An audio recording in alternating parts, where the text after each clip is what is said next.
S2 beauty and kitchen টিপসে সবাইকে স্বাগত। আজ আমি আপনাদের দেখাবো কালো জিরে দিয়ে সাদা আলু চচ্চড়ি আর সঙ্গে লাচ্চা পরোটা। লাচ্চা পরোটাটা এরকমই সফট হবে এবং ছেড়ে ছেড়ে যাবে, আর এরকমই স্পঞ্জি হবে আর সফট হবে। এই লাচ্চা পরোটাটা কিভাবে বানাতে হবে তাহলে চলুন দেখা যাক আমরা তৈরি করি লাচ্চা পরোটা। তাহলে আমি লাচ্চা পরোটা করার জন্যে এই বাটির 1 বাটি ময়দা নিয়েছি আর হাফ বাটি আটা নিয়েছি। হাফ বাটি, এই একই বাটির হাফ বাটি আমি আটা নিয়েছি। এ একটা পরিমাণ, মানে যতটা ময়দা তার হাফ আটা। আপনারা যদি 500 ময়দা নেন তাহলে আটা হবে 250। এবারে আমি 2 চামচ, এই চামচের 2 চামচ সুজি নিয়েছি।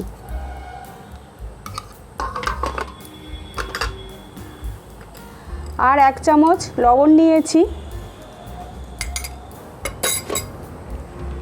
আর 1 চামচ চিনি নিয়েছি।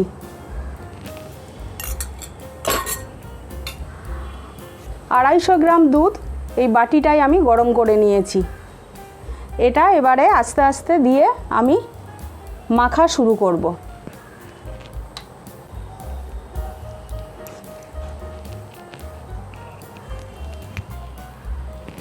এবারে আমি এই 1 কাপ জল নিয়েছি, এই জলটাও আমি গরম করে নিয়েছি। গরম দুধ আর গরম জল, এই জলটা আমি অল্প অল্প করে দেব, সব দেব না, তাহলে এই ডোটা নরম হয়ে যাবে। আমি আস্তে আস্তে দিয়েই মাখবো।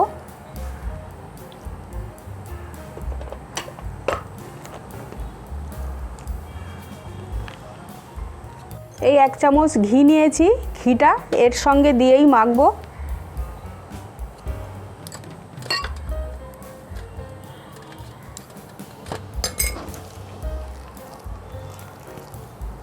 আপনারা ঘি না দিয়ে তেলও দিতে পারেন, আমি ঘি দিয়েছি। দেখুন আমার ডোটা রেডি হয়ে গেছে। এবারে আমি এরকমই হবে, এর থেকে বেশি শক্ত হবে না, এর থেকে বেশি পাতলা মতো হবে না। এবারে ডোটা রেডি হয়ে গেছে। আমি এর ওপরে একটু 1 চামচ তেল দিয়ে এটা 15 মিনিট রেস্টে রেখে দেবো। এই তেলটা দিলাম যাতে ওপর থেকে শক্ত না হয়ে যায়। একটা ভিজে সাদা ন্যাংড়া দিয়ে আমি এটা কাপড় দিয়ে আমি এটা ঢেকে দিলাম, 15 মিনিটে রেস্টে রাখলাম।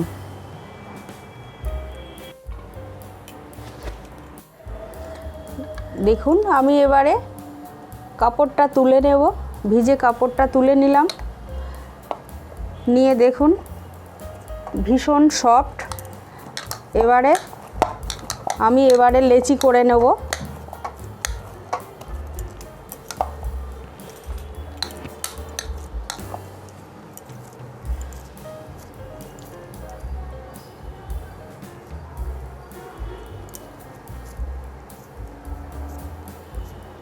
বড় বড় করে আমি লেচি করে নেব।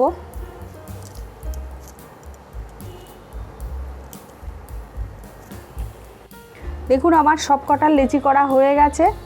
এবারে আমি বেলবো। আমি প্রথমে এই ময়দা দিয়ে নিলাম, আমি ময়দা দিয়েই বেলবো।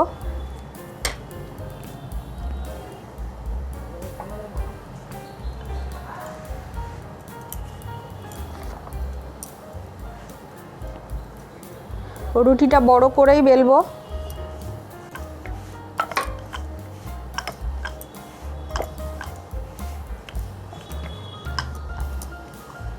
দেখুন আমার রুটিটা বেলা হয়ে গেছে।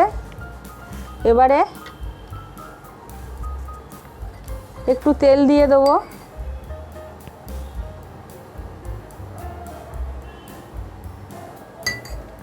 হাত দিয়ে তেলটা এরকম করে চারিদিকে রুটির গায়ে মেখে নেব। নিয়ে আরেকটু ময়দা ছড়িয়ে দেবো।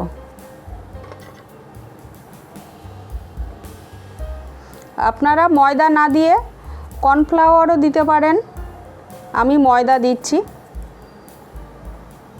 ময়দাটা আমি চারিদিকে ছড়িয়ে দিলাম। এবারে দেখুন এই ছুরি দিয়ে আমি কেটে নেব।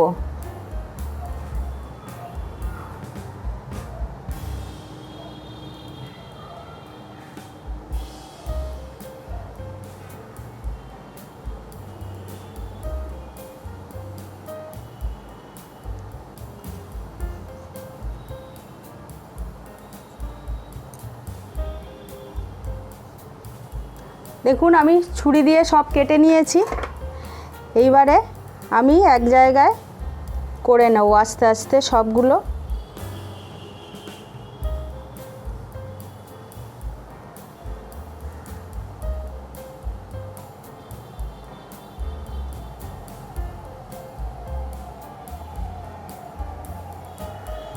আমি এক জায়গায় করে নিলাম। এবারে আমি এর উপরে একটু আবার তেল ছড়িয়ে দেব।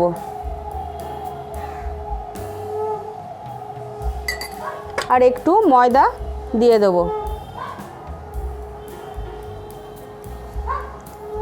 দিয়ে আমি এই এক জায়গায় করে নিলাম।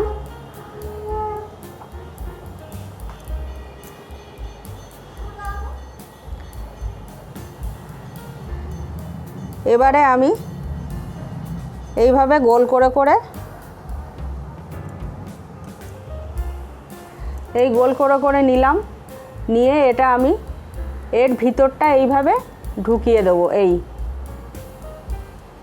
দিয়ে এরকম চেপে দেবো। এটা হয়ে গেল। আমি আর একটা লেচি আপনাদের দেখাচ্ছি। এটাও ময়দা দিয়ে আমি বেলবো।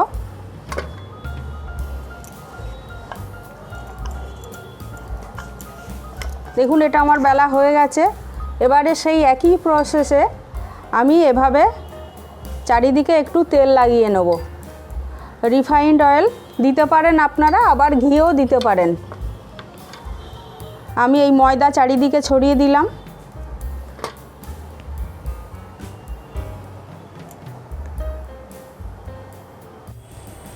দেখুন আমি ফ্রাই প্যানটা গরম করে নিয়েছি।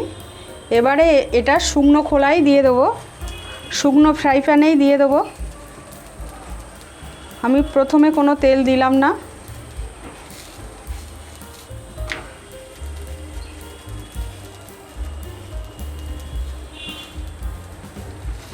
এপিট ওপিট করে একটু ভেজে নেব অল্প করে।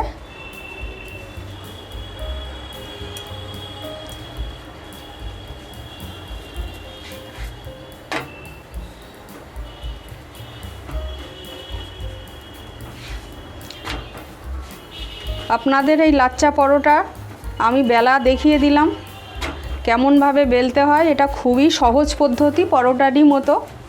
একটু ডিজাইন করে ওইভাবেই বেলতে হয়।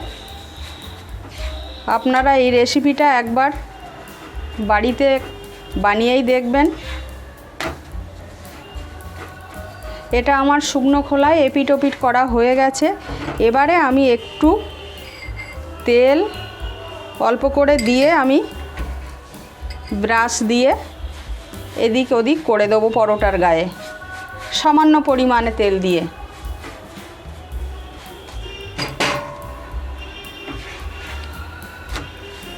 এদিকটাও শুকনোভাবে ভাজা হয়ে গেছে। এবারে এখানেও সামান্য একটু তেল বা আপনারা ঘিও দিতে পারেন। আমি ঘি দিলাম না, তেল দিলাম।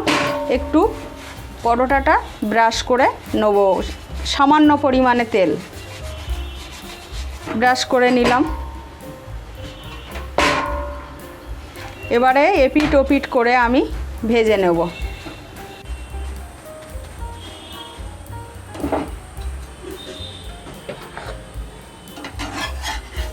এভাবে এটা হয়ে গেছে। আমরা এইভাবে তুলে নিলাম। আপনাদের তো বলেই দিয়েছি সম পরিমাণ আটা ময়দা নেবেন না, ময়দাটা বেশি নেবেন, তার হাফ আটা নেবেন।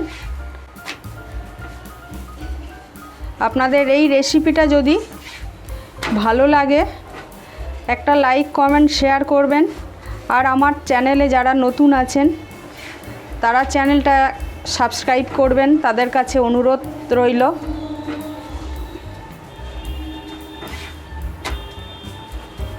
এবারে আমি সামান্য একটু তেল ওপরে ছড়িয়ে দিয়ে তেলটা ব্রাশ করে নেব, ঠিক একই পদ্ধতিতে আগের মতো।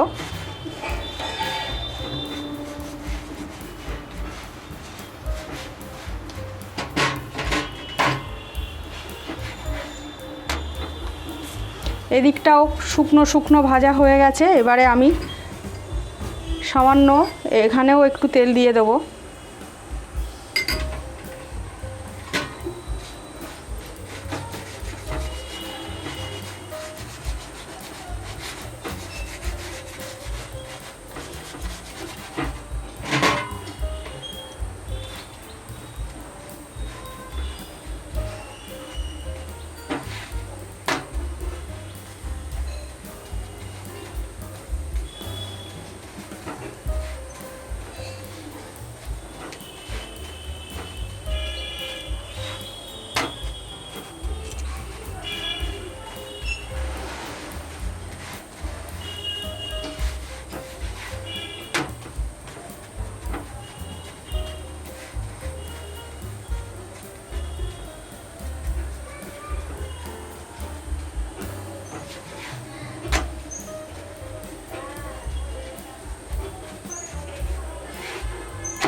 দেখুন এটা আমার হয়ে গেছে। তাহলে এইভাবেই আপনারা বাড়িতে বানানোর চেষ্টা করবেন, বাড়িতে বানিয়ে খাবেন। এটাও আমার লাল লাল করে ভাজা হয়ে গেছে। আপনারা সবাই সুস্থ থাকবেন, ভালো থাকবেন।